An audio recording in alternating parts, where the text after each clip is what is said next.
sebelum kita tahu tentang regulasi emosi, ada baiknya kita tahu dulu atau kita mengenal dulu apa itu emosi sendiri. Nah, ini ada sebuah kalimat yang kita harus maknai, di mana kita sebagai individu adalah orang yang paling punya akses yang paling besar untuk mengetahui apa sih perasaan terdalam yang kita rasakan dibandingkan dengan orang lain. Tapi sayangnya kadangkala kita tidak tahu bagaimana cara mengenali atau memberikan label pada apa yang perasaan atau apa yang kita rasakan, sehingga kita harus tahu apa itu dengan apa yang kita rasakan atau emosi yang kita rasakan seperti itu ya. Kalau dari segi teoritisnya, emosi itu sendiri sebenarnya berasal dari bahasa Latin, yang artinya itu adalah bergerak gitu ya, bergerak menjauh. Tapi ketika dielaborasi kembali, emosi dapat didefinisikan sebagai suatu hal yang kompleks yang menghasilkan kesiapan dalam bertindak terhadap suatu stimulus. Stimulus itu adalah hal yang memicu gitu ya, yang berasal dari lingkungan. Nah, selama ini mungkin kita sebagai individu, mama atau papa gitu ya, kadang tidak kita sering salah gitu menggunakan istilah apakah itu emosi ataukah itu mood gitu ya. Sering kita bilang ketika misalnya kita marah, kita bilang itu sebagai bad mood misalnya seperti itu. Padahal emosi dan mood itu sendiri berbeda sekali. Apa sih yang membuat emosi dan mood itu berbeda? Jelas. Sementara mood itu sendiri penyebabnya tidak jelas atau mengambang seperti itu. Jadi bisa dibedakan kalau kita ketika kita punya misal kita sedang merasakan emosi tertentu, itu pasti ada penyebab kenapa kita bisa memiliki perasaan itu seperti itu. Dan biasanya emosi berlangsung dalam periode yang singkat, bertahan paling tidak dalam hitungan detik ataupun paling lama adalah hitungan menit. Sementara kalau mood itu bertahan dalam jangka waktu yang lebih panjang, bisa dalam hitungan jam ataupun juga berhari-hari gitu ya. Misalnya kita merasa bad mood seperti itu atau happy mood gitu, bisa aja lebih panjang gitu durasinya.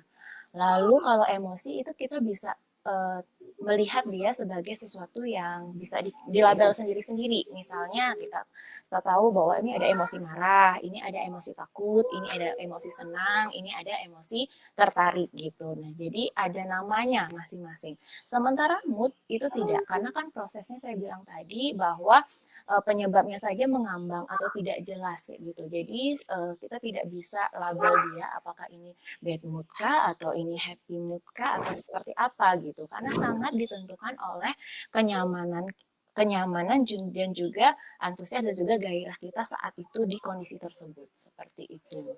Nah, seperti yang saya sudah sampaikan bahwa emosi ini kan punya penyebab yang jelas. Jadi kita bisa nilai dia. Maksudnya kita bisa lihat komponen-komponen apa saja yang ada di dalam emosi itu sendiri. Ini ada sebuah bagan, mungkin terlihat agak rumit, tapi saya akan coba untuk menjelaskan dengan sederhana. Ini adalah teori-teorinya saja dulu. Nanti di belakang akan dijelaskan sama Bunda Weni bagaimana emosi atau dan regulasi emosi kita lakukan secara praktikalnya gitu ya. Ini sebagai pengetahuan umum untuk ibu-ibu sekalian. Emosi itu sendiri pertama kan saya tadi sampaikan bahwa ada stimulus atau hal yang memicu dari lingkungan. Terus kemudian proses yang pertama masuk adalah ke cognitive appraisal. Itu adalah proses kognitif manusia di mana di dalam proses ini individu itu akan menilai gitu ya. Menilai apa yang sedang dia rasakan atau apa perasaannya dia, makna dari lingkungan atau kondisi dia saat ini. Jadi ada penilaian secara kognitif gitu. Jadi kita berpikir gitu ya terhadap situasi tersebut. Kemudian masuk ke dalam respon emosi yang di dalamnya juga sudah ada respon fisiologis. Dan yang terakhir adalah bagaimana respon perilaku terhadap emosi tersebut. Nah, ketika pada emotional respon ya, pada emotional respon itu setelah kita menilai situasi atau kondisi, kita akan mengaitkan dengan pengalaman subjektif kita. Pengalaman subjektif kita ini bisa kita dapatkan dari apakah kita pernah mengalaminya dulu sebelumnya, situasi seperti itu, dan itu akan menyumbang bagaimana penilaian kita terhadap kondisi yang saat ini kita hadapi seperti itu. Kemudian masuk setelah kita punya seperti memori gitu ya, mengakses memori yang sebelumnya terhadap kondisi tersebut, kita akan ada keinginan untuk berpikir atau bertindak di pada situasi yang sedang kita hadapi. Kemudian masuk ke internal body change gitu ya, adanya setelah kita menilai, terus kemudian kita mengaitkan dengan pengalaman kita sebelumnya, terus kemudian ada keinginan untuk bisa mencari cara dan juga bertindak untuk menghadapi situasi tersebut. Tentu secara fisiologis ada perubahan gitu, bisa aja seperti perubahan dari detak jantung, terus kemudian mungkin juga nanti ada pupil mata yang mungkin akan lebih besar kalau misalnya situasi tersebut menakutkan, terus kemudian mungkin ada keringat yang keluar gitu. Jadi perubahan-perubahan yang ada di tubuh kita terhadap situasi tersebut. Kemudian masuk lagi ke facial expression gitu. Jadi ini kalau misal kita bicara tentang marah, tentang sedih, tentang takut, itu pasti akan berbeda mimik wajah kita atau ekspresi wajah kita. Dan ini secara teoritis memang sudah terbukti gitu ya, valid bahwa ekspresi marah itu akan seperti ini pada seseorang. Terus kemudian ekspresi takut akan seperti ini. Jadi ada identitas-identitas ekspresi wajah yang menandakan bahwa oh ini sedang marah, oh ini sedang sedih, oh ini sedang takut. Seperti itu. Lalu yang terakhir adalah respon perilaku. Bagaimana kita berespon terhadap emosi yang sedang yang kita telah proses tadi gitu ya. Kalau misalnya orang marah, dia akan cenderung untuk melakukan penyerangan. Kalau misalnya happy, dia akan misalnya kita tertawa seperti itu. Lalu kemudian kalau misalnya kita sedih, kita mungkin akan memilih untuk menangis itu. Respon-respon perilaku seperti itu yang menjadi tahap akhir. Jadi seperti yang saya sudah sampaikan di depan, bahwa emosi itu sendiri pasti akan jelas proses penyebabnya seperti apa, dan kemudian secara perilaku akan tampak jelas juga seperti itu. Berbeda sekali dengan mood yang mungkin kita tidak bisa akses apa sih yang menyebabkan kita merasa mungkin sekarang tidak nyaman atau mungkin merasa terlalu nyaman seperti itu. Jadi sangat berbeda sekali. Next.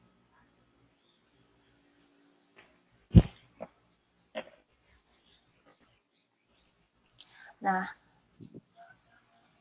slide-nya next, Pak Eko.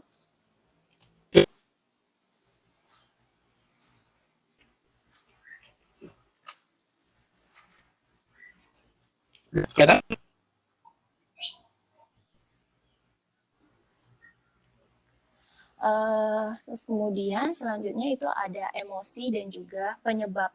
Seperti yang saya sampaikan tadi di awal kan berarti dia ada proses kognisi ya, proses berpikir gitu ya. Kenapa sampai kita memunculkan atau kita memiliki ekspresi marah, ekspresi tertentu. Misalnya ini ada beberapa jenis nama-nama emosi.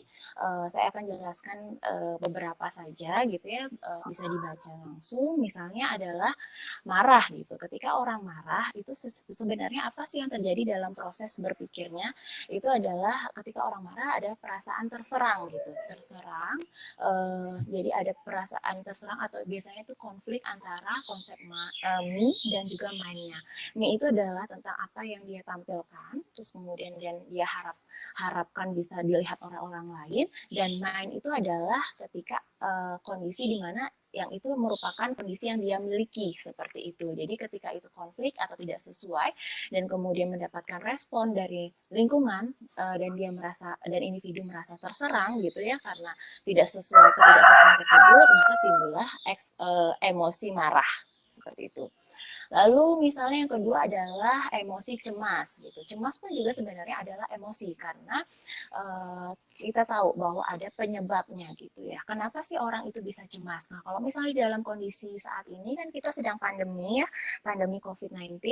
Nah, itu memang rata-rata case yang masuk adalah lebih banyak tentang kecemasan seperti itu. Jadi kenapa kalau secara dari teori menyebutkan bahwa ketika orang itu cemas itu di dalam proses berpikirnya dia tidak bisa menghadapi suatu kondisi yang ketidakpastian gitu ya. Nah, kalau misalnya kita kaitkan sama situasi saat ini, kita tidak tahu ini adalah virus baru seperti itu dan kemudian kita tidak tahu vaksinnya akan ada kapan, terus kemudian kita tidak tahu proses yang akan berlangsung seberapa lama, sehingga wajar sekali bahwa case-case yang banyak sekarang ada atau permasalahan-permasalahan kesehatan mental yang banyak sekarang ada adalah terkait sama kecemasan seperti itu.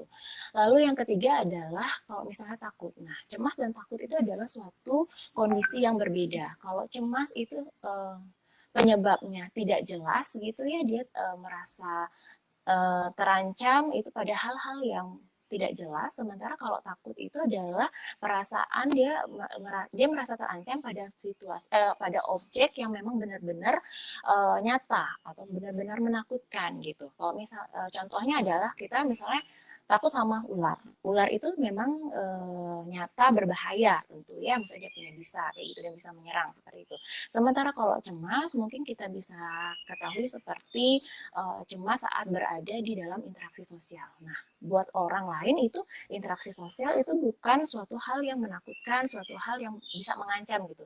Tapi bagi orang lain yang memiliki kecemasan tertentu terhadap situasi sosial, hal tersebut bisa saja menjadi sebuah ancaman seperti itu. Dan banyak lagi yang lainnya, ada iri. Nah, kalau misalnya iri, biasanya itu secara kognitif, kenapa sih orang bisa jadi iri gitu?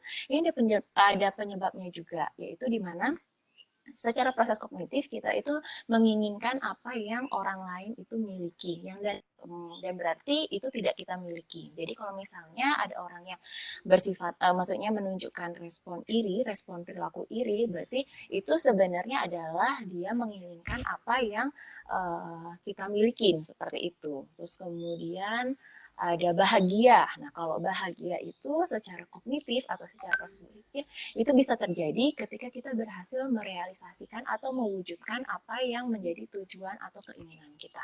Sekarang kita bicara tentang regulasi emosi itu sendiri. Ini secara teoritis ya, bahwa akan ada dua, yaitu diversion sama engagement. Diversion itu sendiri adalah seperti pengabaian gitu ya, mengabaikan kondisi atau problem yang sedang dihadapi. Sementara kalau engagement itu sendiri artinya dia memilih untuk terlibat gitu ya, terlibat terhadap permasalahan atau kondisi yang sedang dihadapi.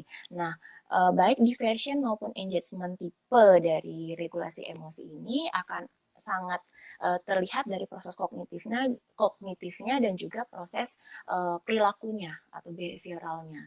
Nah, kalau untuk diversion juga sendiri ada dua tipenya. Ada yang memilih untuk mengabaikan dan juga ada yang memilih untuk mengalihkan seperti itu atau distraksi seperti itu. Kalau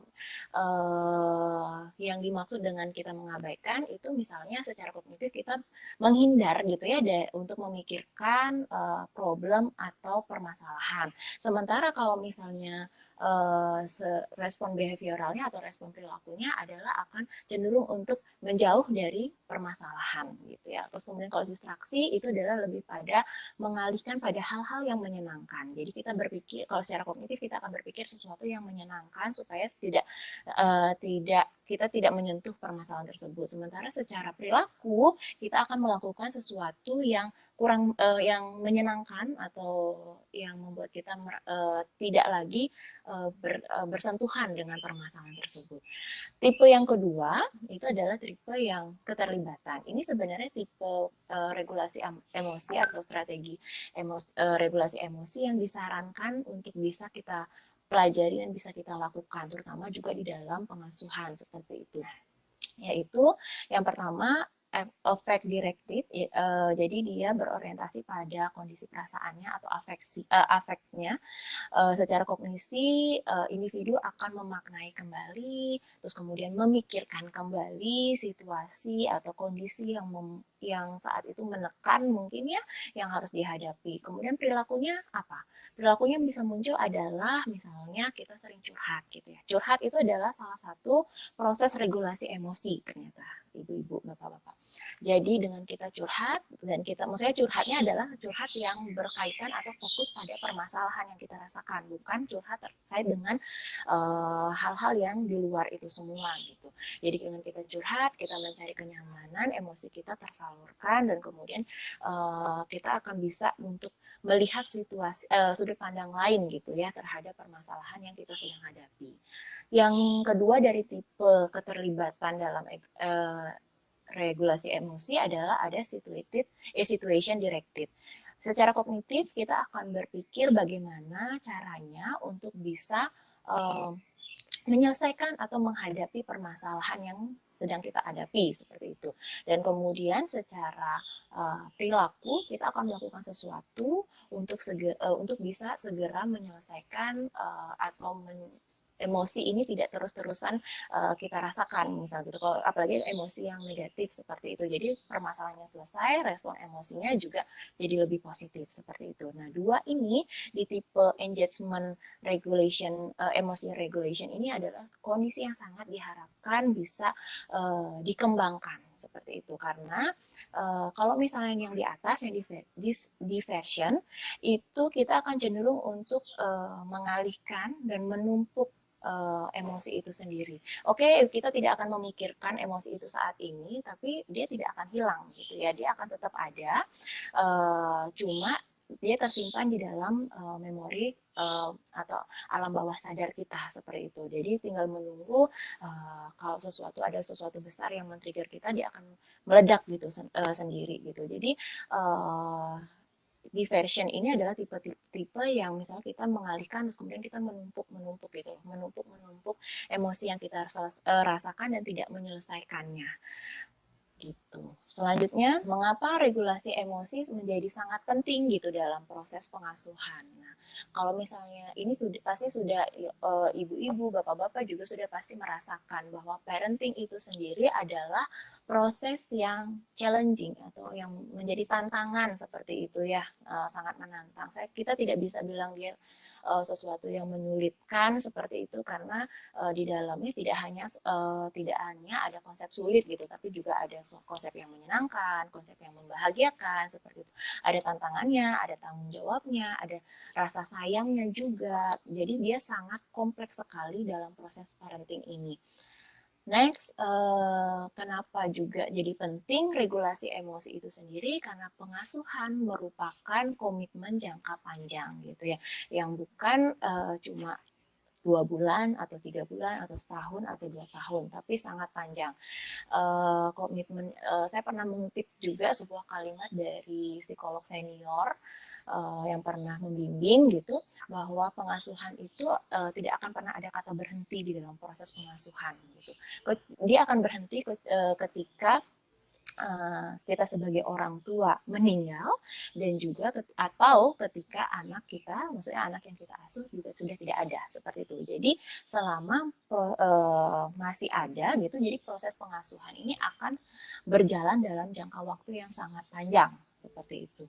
Nah, pengasuhan yang baik tentunya akan memberikan peranan yang juga positif gitu terhadap perkembangan anak. Dan begitu juga sebaliknya, ketika pengasuhannya dilakukan dengan cara yang kurang tepat atau kurang efektif, juga akan bisa mengarah pada hambatan perkembangan pada anak. Salah satu contohnya adalah kalau misalnya kita kaitkan dengan regulasi emosi, misalnya ketika kita menghadapi kondisi anak yang bermasalah, terus kemudian kita kesulitan untuk bisa meregulasi emosi kita untuk bagaimana menghadapi perilaku anak tersebut, maka hal tersebut tentunya akan cenderung memberikan dampak pada perkembangan anak, baik perkembangan emosinya, perkembangan kognisinya, dan juga perkembangan afeksinya dia seperti itu ya, rasa sayangnya dia juga. Dan ternyata tidak hanya berpengaruh sama anak, hal itu juga berpengaruh terhadap diri kita sebagai orang tua. Kita bisa namanya mungkin merasa kelelahan, merasa stres ketika itu tidak bisa, atau ketika permasalahan kita tidak bisa kita regulasi dengan jalan yang lebih positif gitu. Dan dampak mungkin pengaruh jangka panjangnya lagi adalah kita perlu ingat bahwa gaya pengasuhan itu akan diwarisi secara turun-temurun. Sehingga kalau misalnya sekarang kita menunjukkan respon terhadap perilaku anak yang kurang positif gitu ya, atau kurang baik seperti itu, kurang positif, berarti kita mempersiapkan, sebenarnya kita memberikan gaya pengasuhan itu cenderung untuk diwarisi seperti itu ya. Jadi ketika misalnya kita menunjukkan respon emosi yang kurang positif, ini akan memberikan kesempatan untuk pada anak untuk mengadaptasi atau mencontoh seperti itu ya, mencontoh cara regulasi emosi yang kita tunjukkan, dan itu bisa berpengaruh pada gaya pengasuhan mereka nantinya kepada anak-anak mereka gitu, atau generasi mereka selanjutnya seperti itu. Next. Nah, kalau misalnya, nah ini kan harapannya sangat banyak gitu ya, kalau dengan kita bisa meregulasi emosi, akan ada pengaruh terhadap perkembangan anak, dan juga kedepannya juga bisa membentuk generasi yang lebih yang sesuai yang seperti yang kita harapkan seperti itu. Kalau misalnya kondisi itu tidak bisa ditangani dengan baik, itu akan situasi stres, atau di sini bisa kita langsung kaitkan dengan stres pengasuhan gitu ya. Kalau misalnya stres sendiri merupakan kondisi yang sebenarnya wajar dan normal sekali dialami oleh setiap individu gitu. Jadi sangat wajar, terus kemudian semua orang pasti pernah mengalami situasi stres, tidak hanya di dalam pengasuhan, bisa saja di situasi kerja, atau situasi pertemanan, atau situasi sosial. Kalau misal kita bicara tentang stres, sebenarnya stres itu juga sebuah bentuk emosi seperti itu ya. Jadi secara kognisi di dalamnya, terus kemudian secara proses emosi, terus kemudian respon perilakunya, dan juga akhirnya nanti memunculkan reaksi fisik. Kalau ini adalah sebuah bentuk cycles gitu ya, dia lingkaran. Kalau misalnya pikirannya bersikap, maksudnya kita bisa membentuk pemikiran yang positif, maka cycle kita akan juga positif, sampai respon fisik atau respon perilaku kita juga akan memberikan respon yang positif terhadap kondisi yang saat itu memicu kita untuk mengalami stres.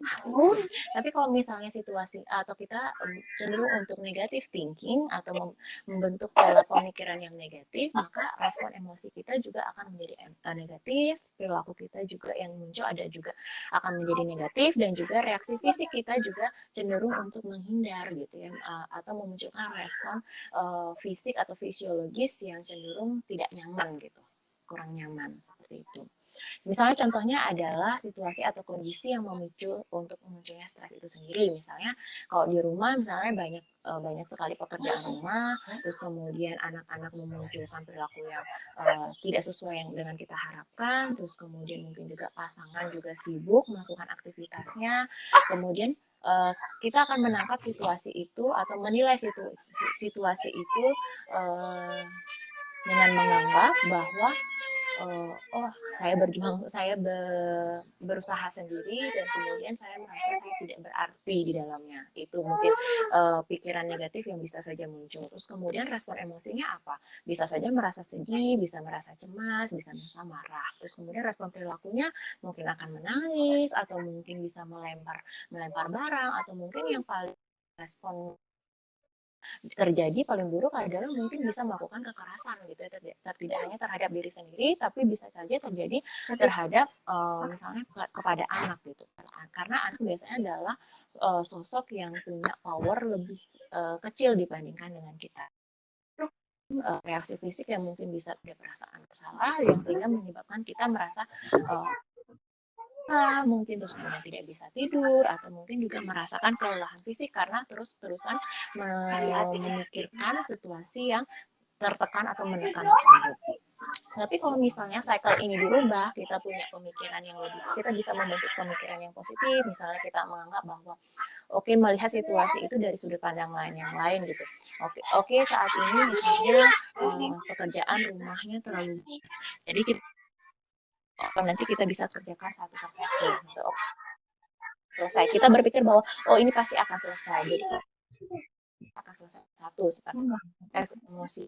Mungkin kita akan menjadi untuk menyelesaikan tuntutan pekerjaan rumah yang sedang ada. Terus kemudian perilaku kita mungkin mulai membereskan satu persatu, reaksi fisik kita juga kita mungkin tidak akan mungkin kita merasa kecapean, tapi kita akan merasa puas ketika beban pekerjaan di rumah itu seperti itu. Jadi semuanya harus bermula dari bagaimana cara kita berpikir atau memaknai dari situasi yang kita sedang hadapi tersebut. Next. Selanjutnya itu adalah terkait dengan stres pengasuhan. Kita skip yang ini, kita masuk yang next, Pak Iko. Bukan, di atasnya lagi satu. Satu lagi.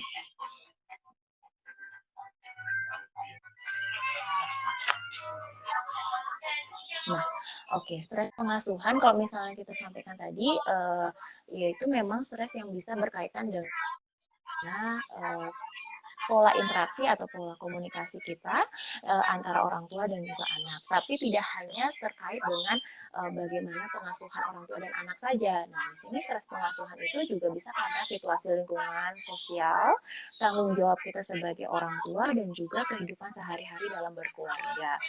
Nah, karakteristik anak dan juga tanggung jawab sebagai orang tua itu memberikan pengaruh pada kesejahteraan dan kesehatan mental kita sebagai orang tua. Nah, ini next.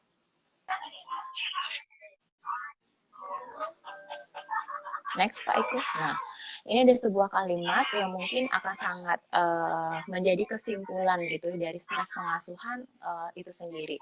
Jadi bagaimana seorang anak itu memunculkan permasalahan perilaku itu pasti akan berkontribusi terhadap stres yang orang tua rasakan. Begitu juga sebaliknya, ketika stres dari perasaan stres atau perasaan tertekan yang dihadapi oleh orang tua itu semakin tinggi, maka akan sangat berkontribusi terhadap peningkatan permasalahan perilaku pada dua hal ini akan saling timbal balik. Jadi ketika anak itu memunculkan perilaku atau tidak kita harapkan, maka itu akan membuat kita juga merasa stres seperti itu, akan meningkatkan kemungkinan kita merasa stres. Kemudian ketika kita stres yang tinggi, nah itu terhadap kemunculan perilaku sama anak. Mungkin orang ibu-ibu atau bapak-bapak bisa hayati dengan misalnya ketika kita marah gitu ya, terus kemudian terus kemudian dihadapkan dengan anak seperti itu, terus kemudian kita tidak setia, membentak, juga mungkin sampai kasarannya itu sampai memukul ada sebagainya, maka anak bukannya malah paham dengan kondisi kita, tapi malah memunculkan perilaku yang menjadi atau mungkin menjadi lebih buruk lagi seperti itu. Jadi kalau misalnya ada anak bermasalah itu kita tidak hanya bisa lihat pada bahwa dia bermasalah gitu ya, tapi juga melihat pada bagaimana misalnya apakah kita juga berkontribusi terhadap perkembangan permasalahan perilaku pada anak seperti itu. Selanjutnya, terkait dengan dampak stres dalam pengasuhan akan dijelaskan oleh Bunda Weni.